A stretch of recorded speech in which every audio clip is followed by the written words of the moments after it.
بسلطان فبأي آلاء ربكما تكذبان يرسل عليكم أشواظ من نار ونحاس فلا تنتصران فبأي آلاء ربكما تكذبان فإذا انشقت السماء فكانت وردة فإذا انشقت السماء فكانت وردة كالدهان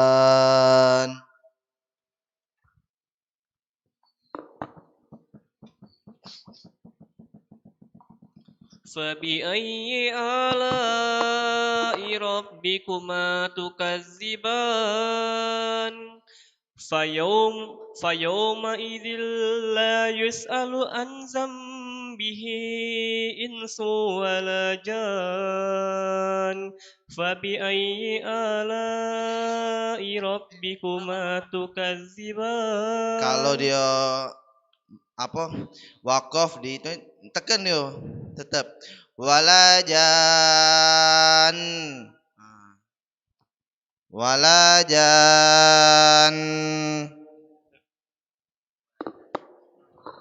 فيومئذ لا يسأل عن ذنبه إنس ولا جان فبأي آلاء ربكما تكذبان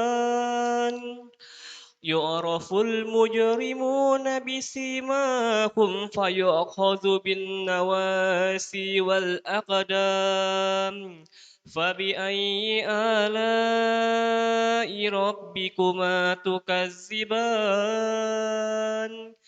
هذه جهنم التي يكذب بها المجرمون يطوفون بينها وبين حميم سبحان الله يطوفون بينها وبين حميم آن فبأي آلاء ربكما تكذبان ولمن خاف مقام ربه جنتان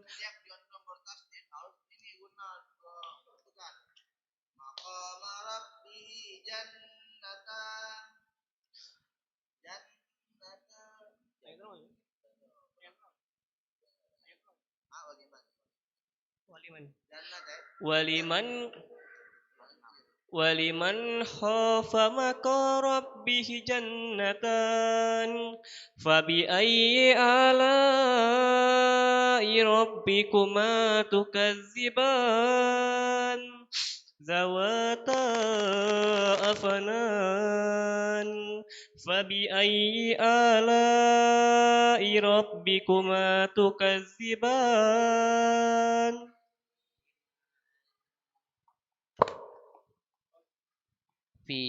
فيهما عينان تجريان فبأي آلاء ربكما تكذبان فيهما من كل فاكهة زوجان فبأي آلاء ربكما تكذبان متكئين على فرش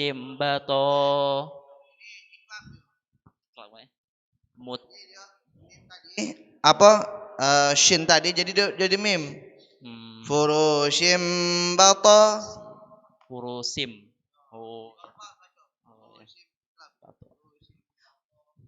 muttaqiina ala furusim batainuha min istabraq wajanal jannataini dan fabi'ayyi ala'i rabbikuma tukadziban fihinna qasiratut tarfi lam yatmithunna insun qablahum wala jan فبأي آلاء ربكما تكذبان كأنهن الياقوت والمرجان صدق الله العظيم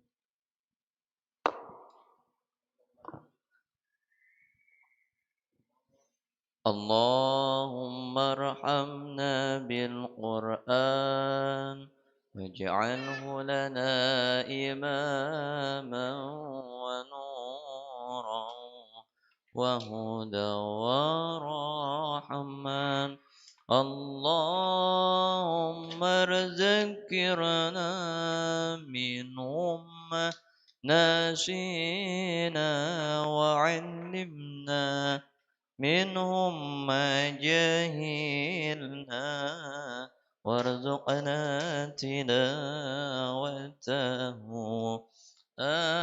آناء الليل وأطراف النهار واجعله لنا حجة يا رب العالمين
Assalamualaikum warahmatullahi taala wabarakatuh.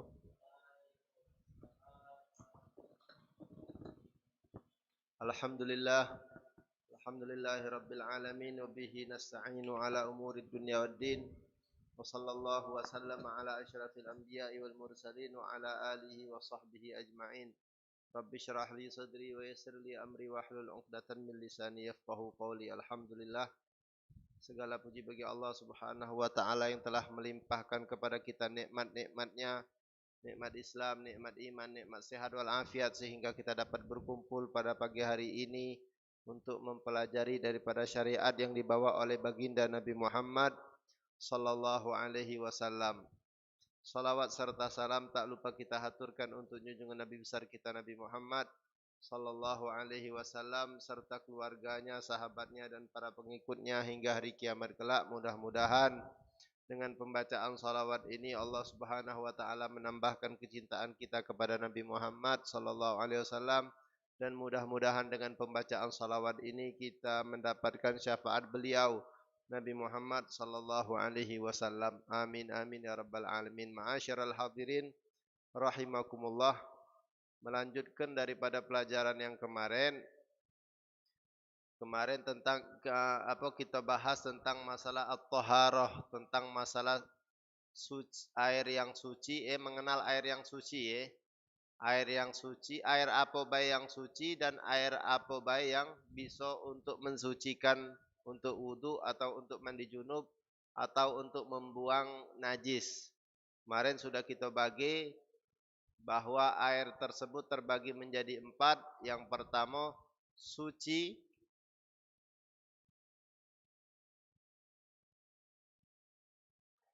tahirun, ghairu mutahhir.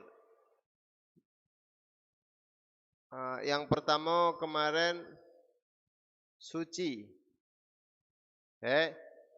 dan mensucikan. Kemudian yang kedua suci mensucikan tapi makruh kalau dipakai. Yang ketiga suci tidak mensucikan, air mustakmal contohnya kemarin kan.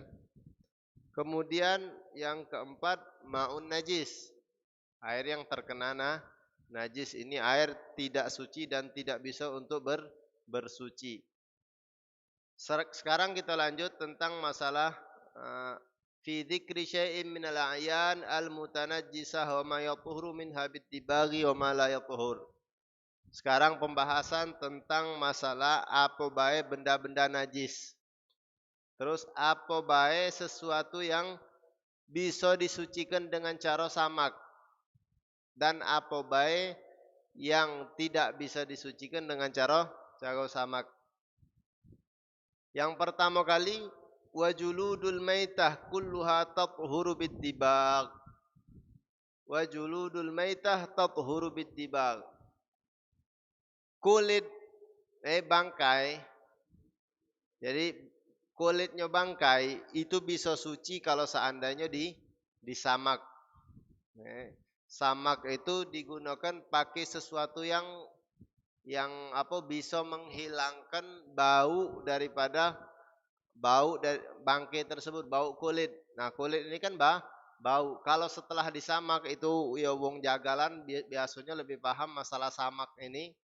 Bahkan di sini dicontohkan bahkan dengan sesuatu yang najis pun sah-sah baik, boleh-boleh baik mensamak kulit dengan sesuatu yang najis. Tapi yang penting panas sekiranya bisa menghilangkan bau daripada kulit tersebut. Contohnya di sini dengan sesuatu yang najis yaitu adalah kotoran burung. Di sini kadarki hammam, darki hammam yaitu adalah kotoran burung dara. Ini juga bisa dipakai buat samak untuk membersihkan kulit kambing atau kulit sapi atau kulit onta atau kulit yang hewan yang bukan dimakan.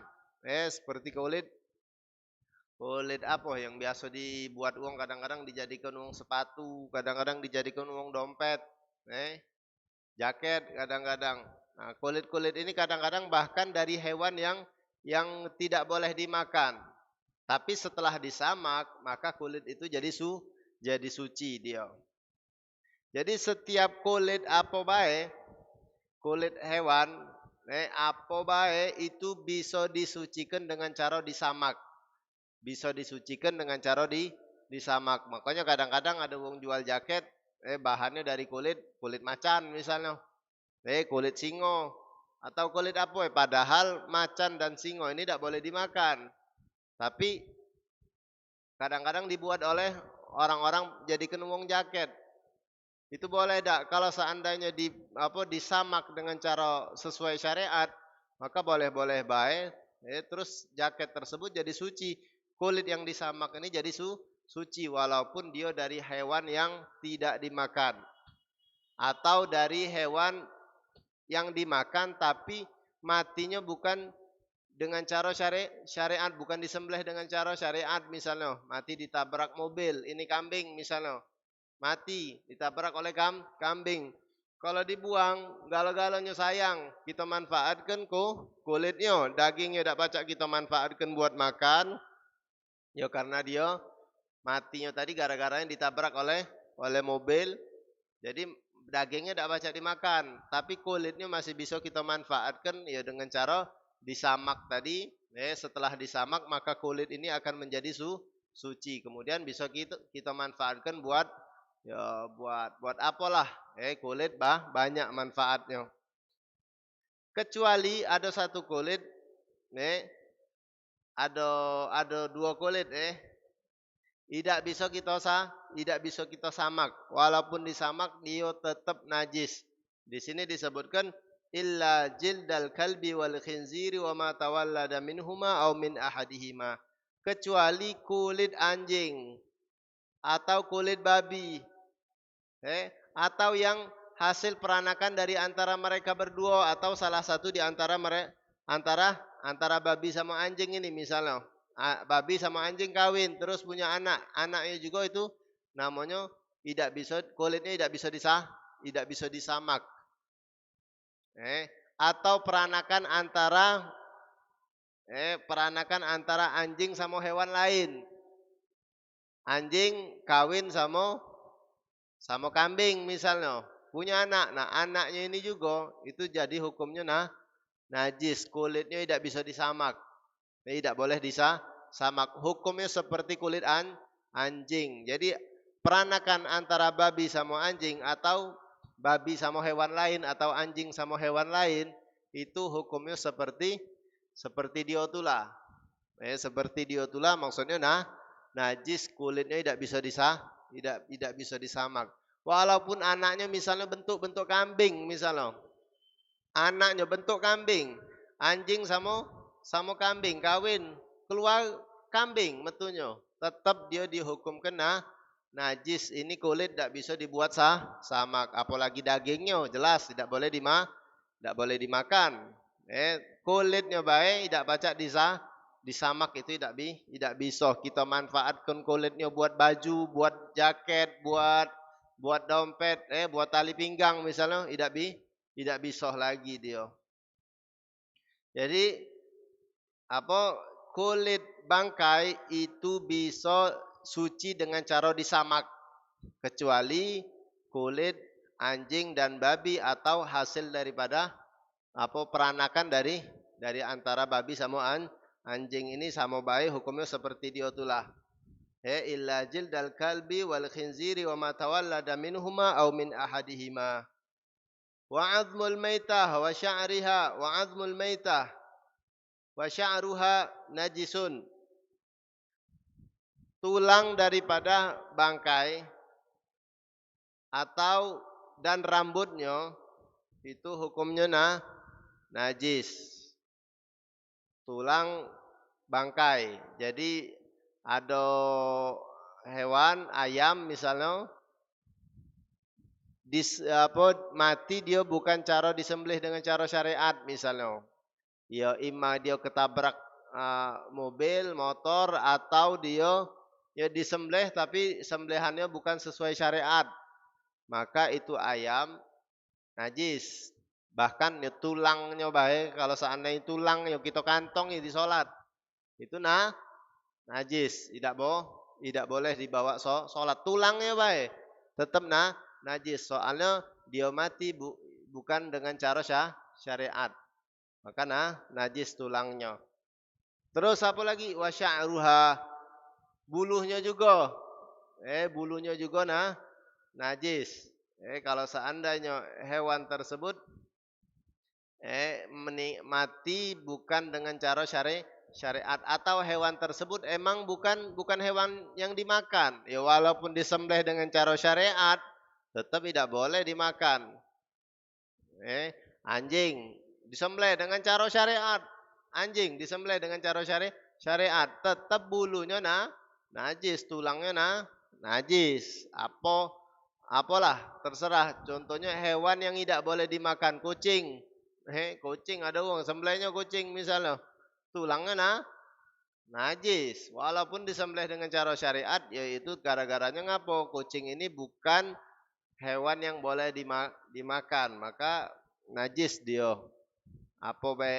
Dagingnya, tulangnya, bulunya najis, tidak boleh dibawa salat.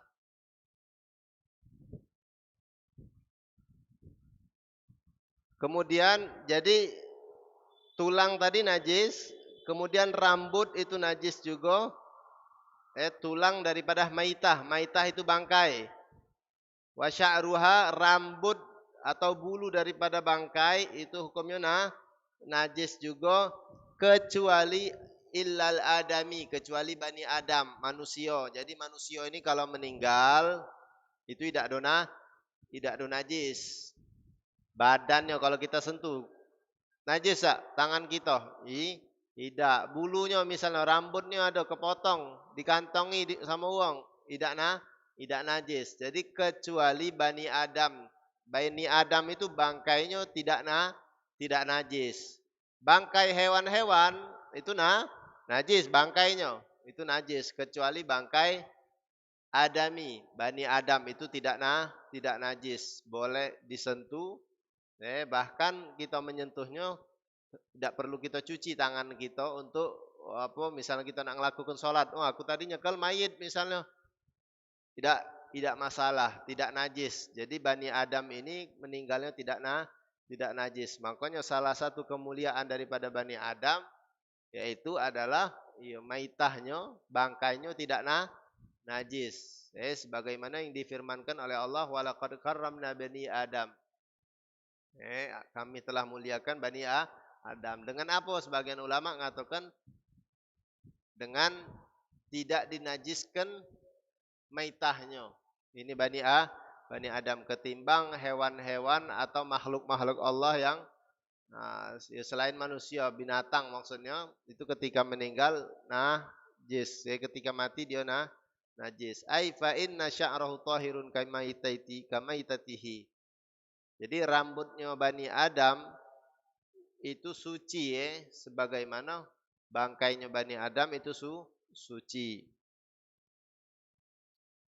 Kemudian kita lanjut ke pelajaran selanjutnya yaitu adalah tentang wadah apa baik yang tidak boleh kita pakai. Wadah tidak boleh kita pakai. Apa baik wadah tersebut yang tidak boleh dipakai? Di sini disebutkan wala yajuzu isti'malu awanid dhahab wal fiddah. Tidak boleh memakai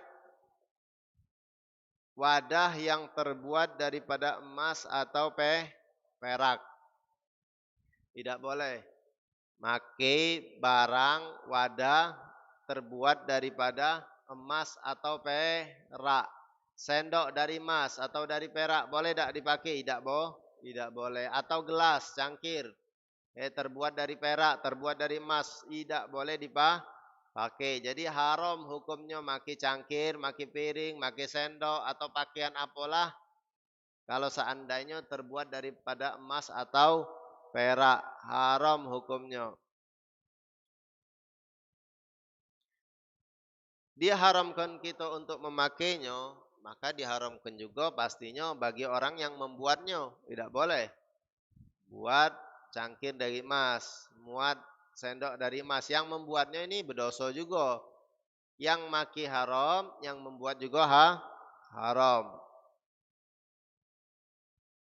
Wa yajuzu isti'malu ghairihima minal awani. Maka boleh kita memakai wadah selain daripada yang terbuat daripada emas atau perak, itu boleh-boleh baik. Jadi nak wadah apa baik dari plastik atau dari aluminium, dari apalah itu boleh baik. Selain kecuali inilah yang tidak dibolehkan oleh syariat, yaitu wadah yang terbuat dari emas atau perak. Itu haram hukumnya. Yang make haram kita sebutkan tadi apa? Yang make haram, yang membuat juga haram. Kemudian masuk ke bab siwak. Was-siwaku mustahabbun fi kulli halin. Sekarang pembahasan masalah siwak.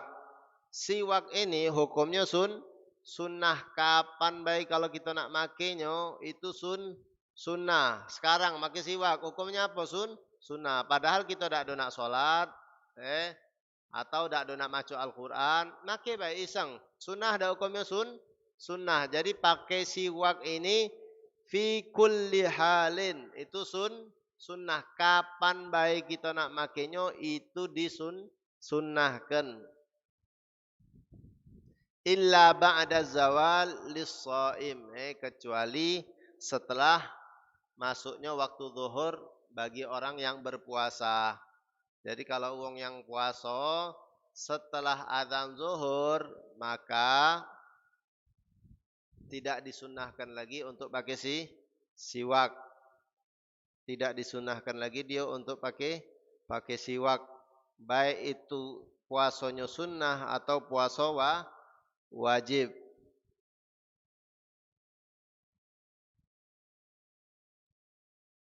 Jadi ingat pakai siwak ini kapan baik sunnah. Ya pastinya ya lebih lagi ada tempat-tempat yang kita itu sangat dianjurkan untuk memakai siwak. Kapan baik siwak ini disunnahkan kita untuk makainya, kecuali yang tadi kita sebutkan bagi orang yang berpuasa setelah masuk waktu zuhur, dia tidak dianjurkan untuk pakai siwak. Makruh hukumnya pakai siwak setelah zuhur bagi orang yang berpuasa. Namun ada 3 perkara yang di 3 tempat ini sangat dianjurkan seseorang ini pakai siwak. Sangat dianjurkan seseorang ini untuk pakai siwak di 3 tempat ini. Wa huwa fi thalathati mawadhi' ashaddu istihbaban min ghairiha. Ada 3 tempat pakai siwak ini sangat dianjurkan, sangat disunahkan ketimbang di waktu-waktu yang lain. Yang pertama yaitu adalah inda taghayyuril fami min azmin. Kalau seandainya mulut kita bau. Mulut kita bau. Biasanya bau ini di sini disebutkan, dicontohkan gara-garanya lah ndak ada banyak ngomong. Diam bae. Ndak banyak ngomong. Sekali buka bau biasanya. Bau nago. Sekali buka lama diam sudah. Ndak ngoceh-ngoceh wong ini. Pas mangap bau mulut ini. Bau nago istilah. Itu sunnah kita pakai siwak. Jadi yang pertama kali inda taghayyuril fam, ketika bau mulut itu berubah tidak sedap, maka disunahkan kita untuk pakai siwak. Bahkan sangat dianjurkan, sangat disunahkan bagi orang ini. Ya, salah satunya penyebab mulut bau ini adalah sukutun tawil. Lama diam, tidak ada ngoceh. Kalau ngoceh terus itu tidak ada bau mulutnya. Mangap terus, tidak bau. Cuman kalau tabakap, mingkem baik gawenya, bau itu mulutnya. Makanya jangan galak diam. Agak busuk hawanya. Jangan galak diam, ngoceh. Makanya anjing itu luar biasa. Itu salah satu keutamaannya, anjing itu mulutnya tidak ada bau. Anjing itu mulutnya tidak bau. Ngapo? Mangap terus. Anjing ini mangap terus. Bahkan disebutkan memang di dalam kitab keutamaan anjing itu mulutnya tidak bau. Tapi ngapo najis? Ya, ini al-ubudiyah. Arti apa? At-ta'budiyah. Jadi perintah Allah ini tidak ada seluruhnya, harus ada kita pahami hikmahnya. Kadang-kadang ini cuman perintah yang ta'budi. Mau tidak mau harus kita patuhi. Tahu tidak tahu kita hikmahnya harus kita patuhi. Kalau kita jengok mulut yang paling bersih itu adalah mulut anjing. Ketimbang mulut-mulut binatang yang lain. Tapi diharamkan, dinajiskan oleh Allah Subhanahu wa taala. Jadi balik ke kitab ini. Jadi paling sangat dianjurkan, sangat disunahkan pakai siwak itu kalau seandainya mulutnya bau. Ya gara-garanya di sini sukun tawil, banyak diam, tidak ada banyak ngomong, atau tarkul akal, tidak ada makan. Tidak ada makan ini juga penyebab daripada bau mulutnya.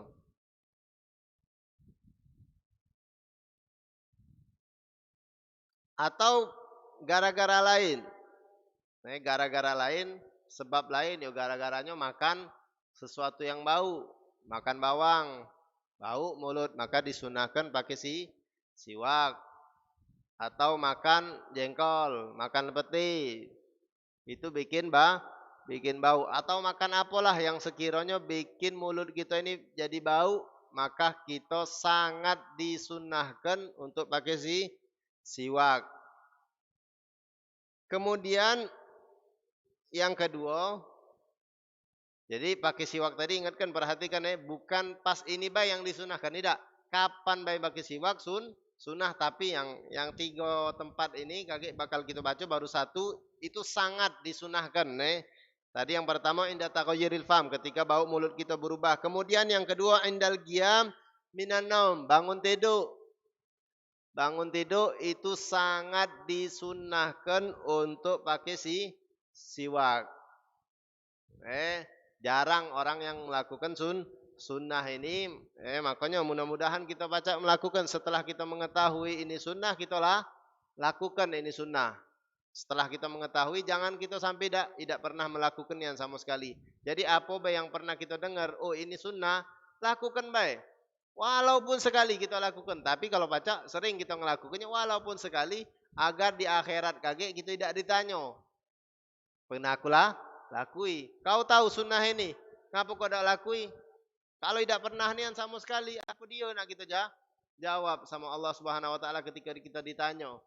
Jadi kalau kita berharap walaupun sekali kita mengamalkannya, kita berharap mudah-mudahan kita termasuk daripada orang yang tergolong orang-orang yang melakukan sunnah walaupun sekali. Tapi kalau baca jangan sekali. Istiqomah ketika melakukan sunnah Nabi Muhammad sallallahu alaihi wasallam. Jadi yang kedua, asyaddu istihbaban, sangat disunnahkan ketika bangun dari tidur. Kemudian yang ketiga, indal qiyam ila shalah, ketika ingin melaksanakan salat. Ini juga sangat dianjurkan. Sangat dianjurkan ketika hendak salat. Itu pakai siwak gitu. Oh, siwak tidak bawa misalnya. Apa baik bisa jadi pengganti siwak. Ya ada ininya, tapi ada syarat-syaratnya. Salah satunya baju kita atau sal kita, pakaian kita. Ketika kita siwak lupa misalnya ngawak, pakai sal kita atau pakai baju kita gosokkan ke gigi kita.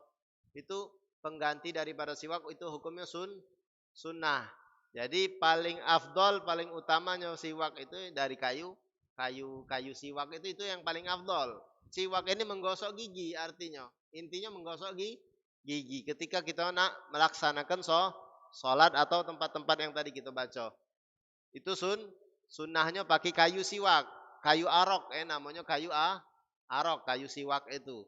Tapi kalau seandainya tidak kate, ada boleh kita gunakan pakai pakaian kita gosokkan di mulut kita, di gigi kita, itu pengganti daripada siwak juga termasuk. Banyak lagi selain daripada yang udah disebutkan ini, masih banyak sebenarnya tempat-tempat yang sangat dianjurkan kita untuk pakai siwak. Ya salah satunya ya ketika kita hendak membaca Al-Qur'an, atau baca Al-Qur'an atau baca kitab atau di sini juga disebutkan wasfiraril asnan. Giginya udah mulai kuning. Giginya mulai kuning, belum kuningnya. Udah kuning-kuning dikit itu siwakilah. Atau sikat gigi itu juga termasuk daripada siwak. Jadi intinya siwak itu apa? Menggosok gigi. Tapi paling afdolnya pakai kayu arok. Paling afdolnya pakai kayu arok. Tapi kalau tidak pakai kayu arok, ya bahkan sikat gigi pun itu bisa jadi pengganti siwak. Jadi termasuk ketika sangat dianjurkan. Di sini disebutkan isfirarul asnan. Giginya mulai nak kuning, atau udah agak kuning dikit dah, pakailah siwak. Atau gosok gigi lah, agak warna-warna cak keju dikit tuh pakailah. Warnanya belum kuning-kuning gitu, baru cak keju warnanya. Gosoklah. Jangan nak nunggu sampai warna kuningnya jangan, sago pula ngilang kanyo. Jadi sunnah pakai siwak kapan bae, terus tempat-tempat yang kita waktu-waktu yang kita sebutkan tadi, itu waktu yang sangat dianjurkan kita untuk pakai siwak, jangan sampai kita tinggalkan. Sunnahnya pakai siwak ini juga harus kita niatkan, jangan kita tidak niat. Ketika kita pakai siwak, kita niat Kita niat make siwak ini iktidaan bin Nabi sallallahu alaihi wasallam, mengikuti Nabi. Tapi kalau seandainya kita tidak niatkan, ya segala ibadah apa baik kalau kita tidak niatkan, tidak jadi apa-apa. Salat tidak niat, tidak sah. Wudu tidak niat, tidak sah. Begitu juga amal-amal yang lain ketika kita pakai siwak, pakai baik, tidak kita niatkan sunnah Nabi, maka tidak dapat pahala gitu. Sikat gigi pun pagi hari atau sore hari setelah pas kita mandi itu, kalau kita niatkan sunnah, kita niatkan siwak, maka sunnah dapat pahala gitu. Cuman kalau gosok-gosok baik giginya, tidak ada dapat pahala. Dapat bersih baik cuman giginya. Sayang kalau kita ini pengennya dapat bersih dan dapat pahala juga. Makanya ketika kita menggosok gigi, kita niatkan ini sunnah Nabi Muhammad SAW, yaitu siwak. Wa ayyastaka biyaminihi, sunnah juga termasuk kita pakai siwak dengan tangan kanan. Dengan tangan kanan sunnah. Jadi pakai siwak itu jangan pakai tangan kiri. Wa yabda'u bil janibil aiman min famihi wa ayyamurrahu ala saqfi halihi imraran latifan wa ala karasi adrasih. Jadi sunnahnya dimulai daripada bagian gigi yang kita sebelah kanan. Mulut kita yang sebelah kanan mulainya dari situ. Dan sunnah juga kita gosok-gosokkan bagian langit-langitnya pakai siwak tadi. Gosok-gosok lembut baik. Kemudian lidahnya juga. Gusinya juga. Geraham itu sunnah gosok juga pakai gerahamnya. Adras itu gerahamnya. Itu sunnah disiwak juga. Banyak fadilah keutamaan daripada seseorang yang melakukan siwak ini, ya yang salah satunya matharatun lil fam, mensucikan, membersihkan mulut. Salah satu dan yang lainnya fadilahnya yaitu mempergampang kita untuk mengucap kalimat la ilaha illallah ketika kita sakaratul maut. Ketika sakaratul maut, kalau seandainya seorang tersebut sudah biasa pakai siwak, itu insya Allah digampangkan oleh Allah untuk mengucap kalimat la ilaha illallah. Kemudian rohnya juga cepat keluar. Rohnya ketika nazak cepat keluar, tidak lama. Soalnya kalau lama itu sakit luar biasa. Seseorang itu ketika nazak itu sakitnya luar biasa sakitnya. Bahkan ada yang mengatakan seperti dikulit hidup-hidup. Binatang dikulit hidup-hidup, jangan sakitnya luar biasa. Bahkan lebih dari itu. Sakitnya loh. Jadi kalau lama nazaknya, sakitnya lama juga. Jadi kalau kita pengen nazaknya cepat selesai, itu kita rajin-rajin pakai siwak. Atau uang yang lagi nazak, kita pakaikan siwak dia. Ada uang lagi nazak, sunnah juga kita pakaikan siwak mulut dia. Sunnah. Lagi nazak, sunnah kita itu kan pakai siwak. Kemudian ditalkinkan la ilaha illallah, la ilaha illallah. Sunnah. Tidak usah pakai Muhammadun Rasulullah, la ilaha illallah baik. La ilaha illallah. Soalnya kalau Muhammadun Rasulullah pakai juga kepanjangan. Kepanjangan dia ngucap la ilaha illallah sudah sulit. Mayit itu udah pikirannya ketika lagi nazak itu udah luar biasa sakitnya. Jadi kalau kita ajari dengan kalimat yang panjang itu sulit untuk dia nyebutnya sulit. Makanya ajari cuman la ilaha illallah baik. Ngapu Muhammadur Rasulullah tidak. Padahal untuk keabsahan kita bertauhid itu Muhammadur Rasulullah. Ini wong muslim bukan wong kafir. Kalau wong kafir iya la ilaha illallah Muhammadur Rasulullah, syarat dia masuk Islam. Tapi ini kan orang sudah muslim. Cuman dia ingin mendapatkan fadilah mengucapkan la ilaha illallah sebelum dia meninggal. Ya, adapun kesaksian dia terhadap Nabi Muhammad adalah utusan Allah, ya sudah dia saksikan, sudah percaya dia. Cuman dia ini hanya ingin menutup akhir hayatnya dengan kalimat la ilaha illallah, sesuai dengan hadis Nabi. Barang siapa yang akhir hayatnya mengucapkan la ilaha illallah dakhalal jannah. Barang siapa yang mengucapkan kalimat la ilaha illallah itu masuk surga.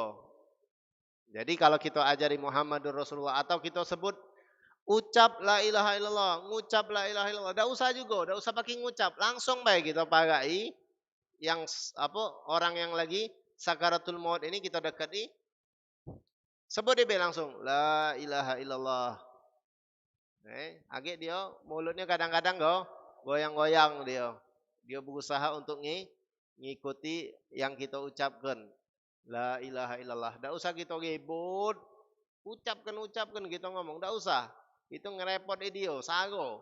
Dia itu beratnya macam-macam. Rasa sakitnya terus godaan setan ini luar biasa. Setan ini tidak ada pengen seseorang itu mati dalam keadaan Islam. Bahkan ada cerita kan setan ini nyamar. Nyamar minta sembah, nyamar jadi Tuhan katanya. Jadi ketika seorang sakaratul maut, itu setan ini nyamar jadi Tuhan, dia minta sembah dia. Pas wong lagi nazak ini. Itu kalau seandainya wong ini tidak ada beriman, tidak ada kuat imannya dengan Allah Subhanahu wa taala, maka dia akan percaya dia sembah itu setan sebelum dia meninggal. Waliyadzubillah. Setelah dia menyembah setan, dicabut sama Allah. Ruhnya lepas, meninggal. Berarti dia meninggal dalam keadaan murtad. Waliyadzubillah. Makanya hati-hati kita minta sama Allah agar kita husnul khatimah indal maut. Kemudian pelajaran selanjutnya yaitu tentang masalah wudu. Jadi masalah air sudah kita bahas, masalah wadah apa yang boleh dipakai sudah kita bahas juga. Kemudian siwak barusan kita bahas. Kapan baik pakai siwak itu hukumnya sunnah, dan kayu yang paling afdol dibuat siwak itu adalah kayu arok. Kayu arok itu ya kayu siwak itu kalau seandainya tidak kate apa belah yang sekiranya bisa buat menggosok gigi. Bahkan sikat gigi yang kita biasa pakai sehari-hari itu juga bisa mendapatkan pahala siwak kalau seandainya kita niatkan itu adalah siwak. Sekarang kita masuk tentang masalah furudul wudu. Fardu wudu. Apa baik yang diwajibkan ketika kita melaksanakan wudu. Wa dzakara al-musanniful furud fi qawlihi wa furudul wudu sittatu asya. Fardu wudu itu ada 6. Fardu wudu ini ada 6. Yang pertama yaitu adalah niat. Ini yang pertama pastinya niat. Apa baik udah kita sebutkan tadi, apa baik amal ibadah apa baik. Kalau seandainya tidak ada kita niatkan, maka itu sia-sia. Soalnya segala amal itu tergantung dengan niat. Sesuai hadis Nabi, innamal a'malu bin niat. Innamal a'malu binniyat. Sesungguhnya amal perbuatan itu tergantung dengan niat. Bahkan kalau seandainya perbuatan baik pun, kalau seandainya dia niatkan tidak ada bagus, ya maka jadi tidak bagus juga gawian tersebut. Kalau seandainya amal itu biasa-biasa baik, tapi diniatkan buat kebaikan, maka jadi bagus, jadi mendatangkan pahala. Makanya setelah hadis Nabi ini beliau menyebutkan innamal a'malu binniyat. Faman kanat hijratuhu. Barang siapa yang hijrah, berpindah dia tujuan Allah dan Rasulnya, dia berharap ridho Allah dan berharap ridho Nabi Muhammad SAW. Fahijratuhu ilallahi wa rasulih, maka hijrahnya sesuai apa yang dia niatkan. Tujuan dia Allah, maka dia dapat pahala. Tapi wa man kanat hijratuhu lidunya aw lidunya yusibuha aw imra'atin yunkihuha fahijratuhu ila ma hajara ilaih. Kalau seandainya seseorang yang hijrah ini hadis Nabi ya. Kalau seandainya hijrahnya tadi yang dia harapkan dapat dunia lebih, atau ada seorang perempuan yang dia ingin nikahi, fa hijratuhu ila ma hajara ilaih, maka hijrahnya ya dapatnya itu baik. Dapatnya itu baik. Dia pengen dagang misalnya hijrah, ya sudah dapatnya dagangan itulah dia dapatkan. Atau dia hijrah, ada perempuan yang dia ingin nikahi misalnya, sudah dapatnya itulah kalau seandainya dapat pula itu.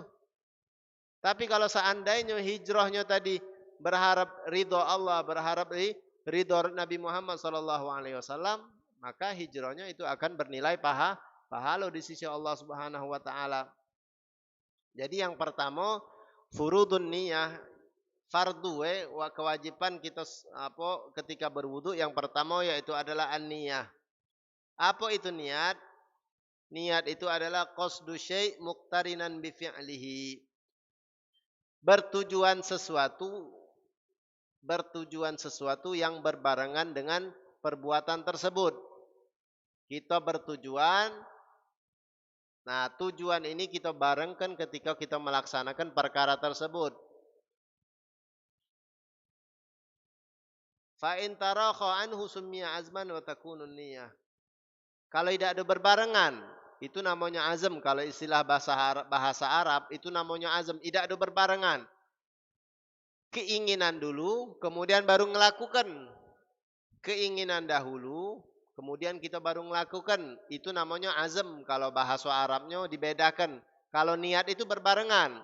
Keinginan dalam hati, atau bertujuan di dalam hati untuk melaksanakan sesuatu, tapi tujuan tersebut kita niatkan bareng dengan pekerjaannya, maka itu dinamakan niat. Tapi kalau seandainya tidak ada bareng,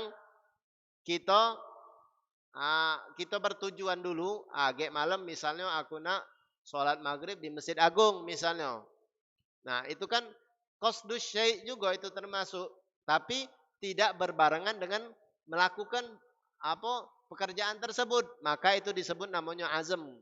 Bahasa Arabnya beda. Jadi kalau niat itu gaweannya bareng sama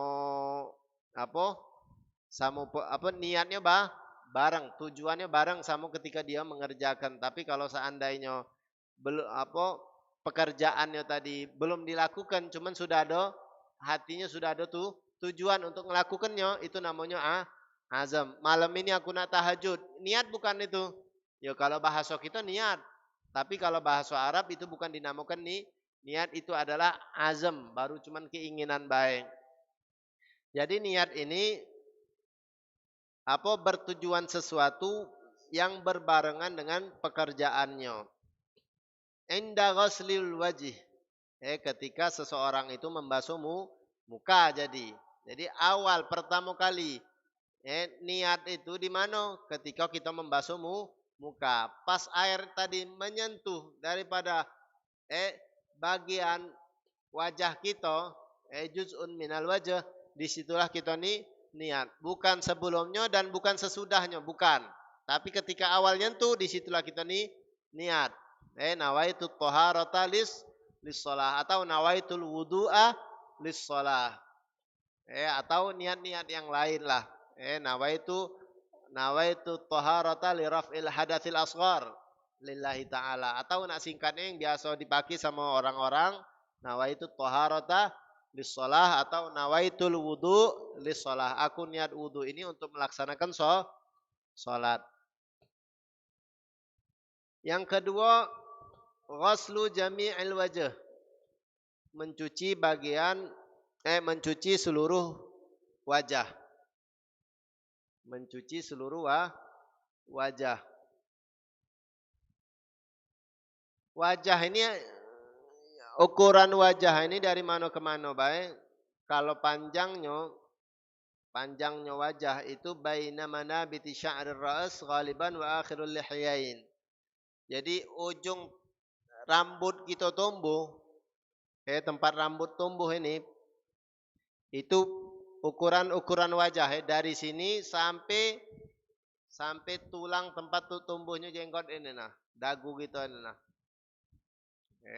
Dagu yang bagian bawah ini tempat tulangnya, Nah, itu namanya lihyayain. Ada 2 tulang di sini, kanan sama kiri. Nah, inilah haddul wajah, ukuran panjangnya wajah yang wajib kita basuh ketika kita wudu. Kalau lebarnya lebarnya dari kuping ke kuping lebarnya. Dari kuping ke kuping. Jadi wajib kita basuh. Jangan sampai ada anggota wajah kita tidak ada kena banyu. Jangan. Jadi ketika kita membasuh muka itu harus basah galo. Haddul wajah, ukuran wajah yang ditentukan oleh syariat itu harus kena banyu galo. Jadi kalau seandainya wudu itu tadi cuman bercik pak. Padahal di sini kadang-kadang tidak ada kena banyu. Cuman bagian depannya baik. Kadang-kadang ada orang wudu, kadang-kadang ini baik. Nah, di sini tidak ada kena. Padahal ini masih termasuk daripada batasan wajah. Yang ditentukan oleh syariat ketika kita wudu. Makanya kalau wudu itu usahakan haddul wajah, batasan wajah yang ditentukan oleh syariat itu kena kalau banyu. Kalau tidak ada kena, maka wudu kita tidak sah. Kemudian yang ketiga, yang pertama tadi niat, yang kedua membasuh wajah, yang ketiga ghuslul yadain ilal mirfaqain. Mencuci tangan sampai ke siku-siku. Setelah kita membasuh wajah, itu kita basuh tangan kita sampai siku-siku. Itu wajib hukumnya. Jadi kalau seandainya, nah perhatikan kadang-kadang banyak juga wudu kadang-kadang usap-usap baik. Ininya tidak ada basah kadang-kadang. Sikunya tidak ada basah. Di basahnya kadang-kadang sini baik.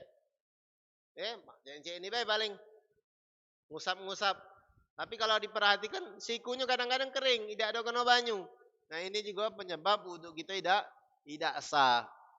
Ketika wudu kita tidak sah, ya tentu pastinya sholat kita melok tidak sah juga. Ketika sholat kita tidak sah, maka sholat tersebut wajib diulang lagi, wajib diqadha.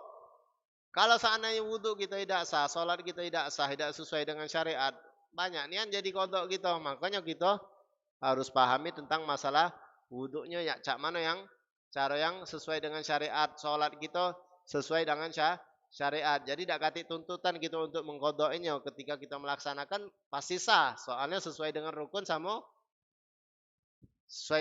dengan syarat. Pasti sah. Ketika sah insyaallah diterima oleh Allah Subhanahu wa taala. Pasti tidak tapi diterima sama Allah? Belum tentu diterima sama Allah. Walaupun sah kita nyengoknya sah, tapi kalau urusan terima atau tidak terima itu urusan Allah Subhanahu wa taala. Yang penting kita usaha cak mana sholat kita ini sesuai dengan syariat, sesuai dengan rukun, sesuai dengan syarat-syaratnya, diterima sama Allah atau tidak, ayo kita serahkan sama Allah. Kita husnudzon, mudah-mudahan sholat aku ini diterima sama Allah Subhanahu wa taala. Jadi tapi kalau seandainya sholatnya tidak dosa, tidak sesuai dengan syariat, itu pasti tidak diterima sama Allah. Tidak mungkin diterima sama Allah. Yang sholatnya sah-sah baik, itu terserah Allah nak nimo atau tidak sholat kita. Kalau kita sholatnya banyak ngayal sana sini, cuma sesuai syarat, sesuai rukun, ya bisa jadi ya menurut hukum syariat sah-sah baik, tapi wallahu a'lam diterima Allah atau tidak. Lagi sholat mikirnya kemana-mana. Pikiran sana sini, pikiran terbang kemana-mana. Badannya di pucuk sejadah, tapi hatinya kemana-mana. Itu wallahu a'lam diterima atau tidak sama Allah. Tapi ditanyakan sah tak sholatnya? Sah, sesuai syarat sama rukun. Tapi kalau tidak sesuai syarat sama rukun, pasti tidak diterima oleh Allah. Tidak sesuai dengan syariat. Tidak mungkin Allah nak nimo. Soalnya Allah itu menerima kalau seandainya sesuai syarat sama rukun.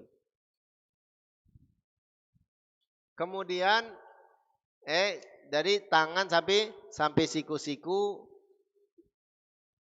Yang keempat, mashu ba'dir ra'as, membasuh sebagian daripada kepala.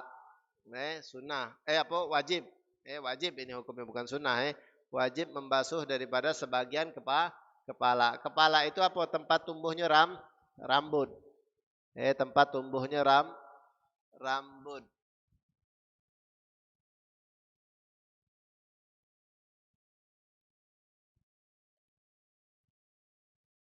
Mengusap sebagian kepala ini hukumnya wajib. Sunnahnya itu basuh galo-galonya. Sunnahnya cek ini jadi. Kalau seandainya nak basuh kepala itu kita buka kopiah kita cek ini kan. Kita jempol kita di sini. Kemudian tangan kita cek ini kan. Sampai ke belakang sini balik lagi. Sunnahnya seperti itu. Cuman kalau cuman sekedar nak ngambil wajib baik dak ada nak sunnah misalnya. Celup ke baik banyu dikit basahkan sah sudah cukup. Cuman kalau pengen pahala lebih ya cagonya cek ini tadi. Basuhnya tadi. 3 kali basah ke lagi tangan kita cek ini ke lagi. Jadi hukumnya seperti itu sunnah, tapi membasuh bagian kecil daripada kepala itu wajib. Kemudian yang kelima, ghuslur rijlaini ilal ka'bain. Membasuh kaki sampai ke matok kaki. Basuh kaki sampai ke matok kaki. Jadi harus pergelangan kaki kita yang ukurannya matok kaki itu harus basah galau sampai ke bawah. Jangan sampai ada yang kering. Kadang-kadang ya banyak juga model uang ini kadang-kadang basuh kaki depannya baik sih kami. Tumitnya kering. Sering kadang yang model ini. Basuh kaki atau dikekan bagian depannya baik. Dikekani. Cuman bagian belakangnya tidak dibasuhnya. Kalau kita perhatikan tumitnya itu kering masih. Nah ini juga bahaya membuat keabsahan wudhu kita tidak sah jadi.